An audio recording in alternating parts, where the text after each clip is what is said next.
আমাদের জীবনের মূল্যবান সময়গুলো এক এক করে চলে যাচ্ছে।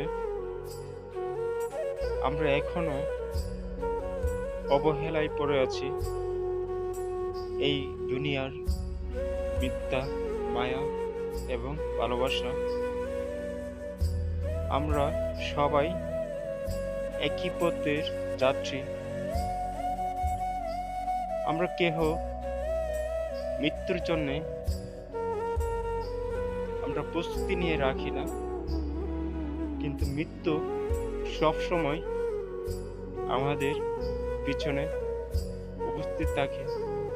সেজন্য আমরা সবাই ইনশাল্লাহ মৃত্যুর জন্য আমরা সবাই প্রস্তুত থাকব।